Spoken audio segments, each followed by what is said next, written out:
മാഷോട് എന്താ കാണിച്ചത്? ഞാൻ ഇവിടെ നല്ലപോലെ രീതിക്ക് സ്കൂളിൽ നീ പുറത്തേക്ക് ഇറങ്ങി നീ എന്താ ചെയ്യാം? സത്യമായിട്ട് ഞാൻ പോകുള്ളൂ. ഞാൻ അങ്ങനെ സ്വഭാവം എന്താ പറയുക? വീഡിയോ കറക്റ്റ് തേങ്ങ മാങ്ങത്തെ കാറ്റ് ഞാൻ പറയും ഇന്നതിന്റെ ഉള്ളിലിട്ട് മെന്റലെ കാലാവസ്ഥ വീഡിയോ ഒക്കെ എടുത്തിട്ടേ സാറിന് പിന്നെ എവിടെങ്കിലും പുറത്ത് കിട്ടിയ തീർക്കും ഞാന് കൊന്നിട്ട് പറഞ്ഞു കൊന്നിടും.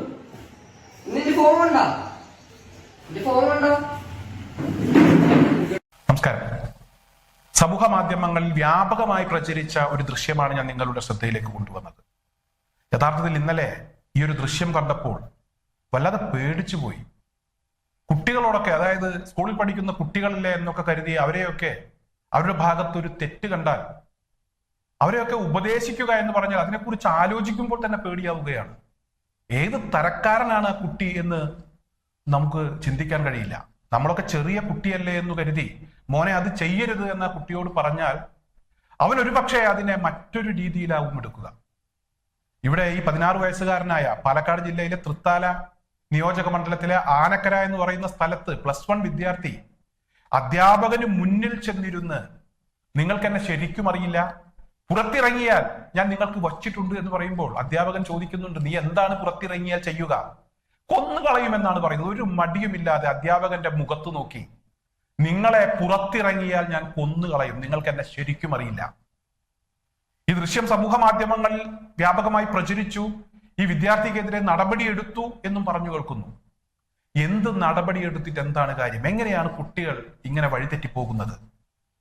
ഇന്ന് സ്കൂളുകളിൽ കുട്ടികൾ ഇങ്ങനെയാണ് പെരുമാറുന്നതെങ്കിൽ, അധ്യാപകരോട് ഇങ്ങനെയാണ് പെരുമാറുന്നതെങ്കിൽ, ഈ കുട്ടികൾ വീടുകളിൽ അവരുടെ മാതാപിതാക്കളോട്, കൂടപ്പിറപ്പുകളോട് ഏത് രീതിയിലായിരിക്കും അവർ പെരുമാറുന്നുണ്ടാവുക? അതുപോലെ തന്നെ നമുക്ക് ചുറ്റുപാടുമുള്ള ആളുകൾ ഇവരുടെ ഭാഗത്തൊരു തെറ്റ് സംഭവിക്കുന്നത് കണ്ടാൽ, മോനെ അത് തെറ്റാണ് എന്ന് ചൂണ്ടിക്കാണിച്ചാൽ അവരെ ഈ കുട്ടികൾ ഏത് രീതിയിലാണ് കൈകാര്യം ചെയ്യുക? ഇത്തരത്തിലുള്ള കുട്ടികൾ, അതിനെക്കുറിച്ചൊക്കെ നമ്മൾ ചിന്തിക്കേണ്ട സമയമാണ്. കുട്ടികളെ നേരായ വഴിയിലൂടെ കൊണ്ടുപോകാൻ ഇവിടെ സർക്കാർ സംവിധാനങ്ങൾ, അതുപോലെ തന്നെ പൊതുസമൂഹം ശക്തമായി ഇടപെടേണ്ട ഒരു സാഹചര്യമാണ്. ഇല്ലെങ്കിൽ ഈ കുട്ടികൾ നാളെ നമുക്ക് പാരകളാകും എന്ന കാര്യത്തിൽ യാതൊരുവിധ തർക്കവുമില്ല. ഈ കഴിഞ്ഞ ദിവസങ്ങളിൽ നമ്മൾ കേട്ട വാർത്തകൾ, അല്ലെങ്കിൽ നമ്മൾ കണ്ട വാർത്തകൾ ഭീകരമായിട്ടുള്ള വാർത്തകളാണ്. താമരശ്ശേരിയിൽ ഒരു ഉമ്മയെ മകൻ വെട്ടിക്കൊലപ്പെടുത്തി. ഈ ഉമ്മ ജീവിച്ചത് ഈ മകനു വേണ്ടിയാണ്. അവർ ഒരു ക്യാൻസർ രോഗിയാണ്. എന്നിട്ടും അവർ മറ്റു പല ജോലികൾക്കും പോയി ഈ മകന്റെ എല്ലാ ആഗ്രഹങ്ങളും സാധിപ്പിച്ചു കൊടുത്തിരുന്നു. ആ മകൻ ഉമ്മയെ വെട്ടിക്കൊന്നു. എന്തിനാണ് വെട്ടിക്കൊന്നത് എന്ന് ചോദിച്ചപ്പോൾ ഈ മകന്റെ ഭാഗത്തു നിന്നുള്ള പ്രതികരണം ജന്മം തന്നതിനുള്ള ശിക്ഷയാണ് എന്നാണ് പറഞ്ഞത്. അതുപോലെ തന്നെ മാധ്യമങ്ങൾക്ക് മുന്നിലൊക്കെ അവന്റെ ചില ആംഗ്യങ്ങൾ, ഇതൊക്കെ നമ്മൾ കണ്ടതാണ്. ഇത്തരമൊരു സാഹചര്യം, ഇത്രമാത്രം ഭീകരമായ ഒരു സാഹചര്യം എങ്ങനെയാണ് നമ്മുടെ ഈ കൊച്ചു സംസ്ഥാനത്ത് വന്നത്? ഈ കുട്ടികളൊക്കെ ഇങ്ങനെ ആയത് എങ്ങനെയാണ്? നമുക്കും ഉണ്ടായിരുന്നു ബാല്യകാലം. നമ്മളൊക്കെ സ്കൂളുകളിലൊക്കെ പഠിച്ചു വന്ന ആളുകളാണ്, അധ്യാപകരെ ബഹുമാനിച്ചിട്ടുള്ള ആളുകളാണ്. ഇന്നും പഠിപ്പിച്ച അധ്യാപകനെ കാണുമ്പോൾ ഒരു ഭയമാണ്, ബഹുമാനമാണ്. അങ്ങേയറ്റം ആദരവോടുകൂടി മാത്രമാണ് അവർക്ക് മുന്നിലൊക്കെ നമ്മൾ ചെന്നു നിൽക്കാറുള്ളത്. എന്നാൽ ഇന്ന് അധ്യാപകന് ഒരു വിലയുമില്ലാത്ത ഒരു സാഹചര്യം വന്നിരിക്കുന്നു. അതുപോലെ തന്നെ മാതാപിതാക്കൾക്ക് ഒരു വിലയുമില്ല. മാതാപിതാക്കൾ കുട്ടിയെ ഉപദേശിക്കാൻ ശ്രമിച്ചാൽ കുട്ടികൾ വളരെ മോശമായി പെരുമാറുന്നു. അധ്യാപകർ ഒരു തെറ്റ് കണ്ടാൽ അത് ചൂണ്ടിക്കാണിക്കാൻ ശ്രമിച്ചാൽ അധ്യാപകരെ കൊല്ലുമെന്ന് ഭീഷണിപ്പെടുത്തുന്നു, മാതാപിതാക്കളെ കൊല്ലുന്നു. ഇവിടെ കേരളത്തിൽ ഈ സമീപ ദിവസങ്ങളിൽ ഒരുപാട് വാർത്തകൾ അത്തരത്തിൽ വന്നിട്ടുണ്ട്. ഇവിടെ 10 മാസത്തോളം വയറ്റിൽ ചുമന്ന് നൊന്ത് പ്രസവിച്ച മാതാവിനോട് ഈ കുട്ടികൾക്കൊരു ദയവുമില്ല. ഏറ്റവും പ്രധാനപ്പെട്ട ഒരു വിഷയം വിദ്യാലയങ്ങൾ കേന്ദ്രീകരിച്ചു തന്നെയാണ്, അല്ലെങ്കിൽ വിദ്യാലയങ്ങൾക്ക് സമീപ പ്രദേശത്ത് തന്നെയാണ് ഇന്ന് ഏറ്റവും കൂടുതൽ ലഹരി വസ്തുക്കൾ വിൽക്കുന്നത് എന്ന് തന്നെയാണ്. വിദ്യാലയങ്ങൾ കേന്ദ്രീകരിച്ചോ അല്ലെങ്കിൽ വിദ്യാലയങ്ങൾക്ക് സമീപത്തോ ലഹരി വസ്തുക്കൾ വിൽക്കാൻ പാടില്ല. ബീഡിയോ, സിഗരറ്റോ അല്ലെങ്കിൽ പാൻപരാഗോ, ഹാൻസോ ഇത്തരത്തിലുള്ള ലഹരി വസ്തുക്കൾ ഒന്നും തന്നെ വിൽക്കാൻ പാടില്ല.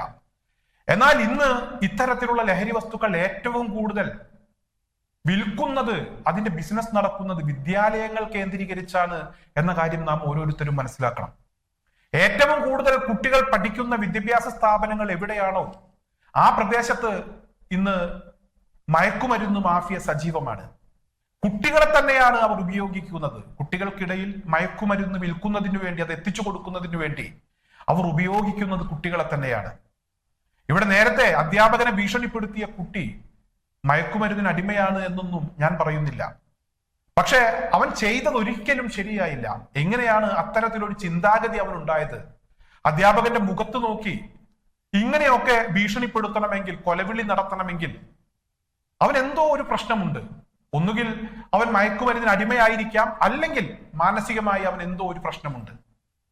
അവൻ വളർന്നു വന്ന ചുറ്റുപാട്, അവന്റെ മാതാപിതാക്കളുമായിട്ടുള്ള അവന്റെ ബന്ധം, ഇതിലൊക്കെ പ്രശ്നങ്ങൾ കാണേണ്ടതുണ്ട്. തീർച്ചയായും ഇത്തരത്തിലുള്ള കുട്ടികളെ കണ്ടെത്തി അവർക്ക് ആവശ്യമായ ഉപദേശവും അതുപോലെ തന്നെ നിർദ്ദേശവും, വേണമെങ്കിൽ ചികിത്സയും കൊടുക്കാൻ തയ്യാറാകണം. ഇല്ലെങ്കിൽ താമരശ്ശേരിയിൽ ഉണ്ടായതുപോലെ നൊന്തുപെറ്റ മാതാവിനെ വെട്ടിക്കൊലപ്പെടുത്തുന്ന വാർത്തകൾ ഇനിയും നമ്മളൊക്കെ കേൾക്കേണ്ടി വരും.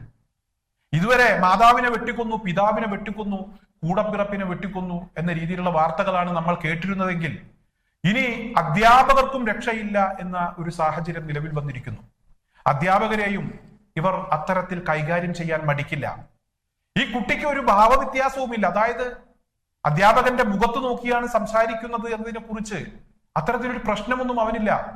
അവൻ മുഖത്ത് നോക്കിയാണ് സംസാരിക്കുന്നത്. ഒരു വേള ഈ കുട്ടിക്ക് മുന്നിലിരിക്കുന്ന അധ്യാപകൻ ഒന്ന് പതറിപ്പോയി എന്നാണ് ഈ ദൃശ്യങ്ങൾ കണ്ടപ്പോൾ എനിക്ക് മനസ്സിലായത്. കാരണം അധ്യാപകന് ഒന്നും പറയാൻ കഴിയുന്നില്ല. നീ എന്താണ് പുറത്തിറങ്ങിയാൽ ചെയ്യുക എന്ന് ചോദിച്ചപ്പോൾ കൊന്നുകളയുമെന്ന് പറഞ്ഞപ്പോൾ അധ്യാപകൻ അവിടെ നിസ്സഹായനായി നോക്കി നിൽക്കുന്ന ഒരവസ്ഥ. ആ ഒരു സമയത്ത് തന്നെ ഒരു ടീച്ചർ ഈ ഒരു വിഷയത്തിൽ ഇടപെടുന്നുണ്ട്. അതായത് മാഷെ, കൂടുതലൊന്നും സംസാരിക്കണ്ട, സംസാരിച്ചാൽ രംഗം വഷളാകും എന്ന് പറയാനാണ് ആ ടീച്ചർ വന്നത് എന്നാണ് ഞാൻ മനസ്സിലാക്കുന്നത്. ഈ ഒരു കുട്ടിയെ ശരിക്കും ആ ടീച്ചർ മനസ്സിലാക്കി കാണും. അതുകൊണ്ടായിരിക്കാം അങ്ങനെ ഒരു ഇടപെടൽ നടത്തിയത്. എന്തായാലും നമ്മുടെയൊക്കെ വിദ്യാലയങ്ങളിൽ ഇത്തരത്തിലുള്ള കുട്ടികൾ പഠിക്കുന്നുണ്ട്. ഇത്തരത്തിലുള്ള കുട്ടികൾ വിദ്യാലയങ്ങളിൽ നിന്നും അവർ നേരെ പോകുന്നത് അവരുടെ വീടുകളിലേക്ക്, വൈകുന്നേര സമയത്ത് അവരുടെ വീടുകളിലേക്ക് ചെന്ന് അവർക്ക് ആവശ്യമായ പണവും അതുപോലെ തന്നെ മറ്റു സൗകര്യങ്ങളും അവർ ചോദിക്കുന്നു. അത് കിട്ടാതെ വരുമ്പോൾ അവർ മാതാപിതാക്കൾക്കെതിരെയും കൂടപ്പിറപ്പുകൾക്കെതിരെയും ഇതുപോലെ തന്നെ അവർ പ്രതികരിക്കുന്നു. അവരെയും കൊന്നുകളയുമെന്ന് പറഞ്ഞവർ ഭീഷണിപ്പെടുത്തുന്നു.